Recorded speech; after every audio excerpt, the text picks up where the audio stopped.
यौवनावस्था में LH और FSH hormone का निकलना कुछ प्राइमरी ओसाइट्स को अर्धसूत्री विभाजन फिर से शुरू करने के लिए उत्तेजित करता है, जो महिला के भ्रूणीय अवस्था के दौरान शुरू हुआ था। इसके अलावा FSH के कारण प्राइमोर्डियल फॉलिकल की ग्रैन्युलोसा सेल्स बड़ी हो जाती हैं और चौकोर बन जाती हैं। विभाजित हो रही प्राइमरी oocyte और चौकोर ग्रैन्युलोसा सेल्स अब प्राइमरी फॉलिकल बनाती हैं। प्राइमरी फॉलिकल एक सेकेंडरी फॉलिकल में बदल जाता है जब वह बड़ा हो जाता है और ग्रैन्युलोसा सेल्स की कई परतों से घिर जाता है, जो बदले में एक विकसित हो रहे आवरण थीका से घिरे होते हैं।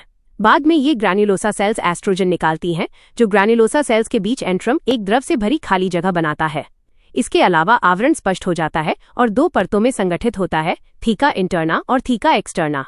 इस संरचना को अब टर्शियरी फॉलिकल कहा जाता है।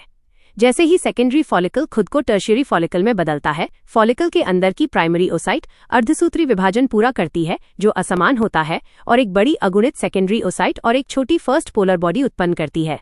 पोलर बॉडी नष्ट हो जाती है, जिससे टर्शियरी फॉलिकल में केवल सेकेंडरी oocyte या अंडाणु बचता है। जैसे ही टर्शियरी फॉलिकल एक परिपक्व फॉलिकल या ग्रेफियन फॉलिकल में विकसित होता है, एंट्रम बढ़ता है और सेकेंडरी oocyte और आसपास की ग्रैन्युलोसा सेल्स फॉलिकल के एक छोर की ओर धकेल दी जाती हैं। ग्रैन्युलोसा सेल्स एक ग्लाइकोप्रोटीन पदार्थ निकालती हैं, जो सेकेंडरी oocyte के चारों ओर एक झिल्ली ज़ोना पेलुसिडा बनाती है।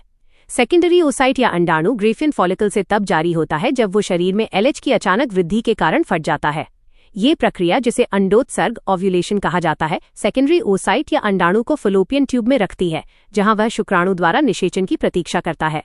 इस पार्ट में हमने मानव जनन ह्यूमन रिप्रोडक्शन पूर्ण रूप से पढ़ लिया है। वीडियो देखने के लिए धन्यवाद।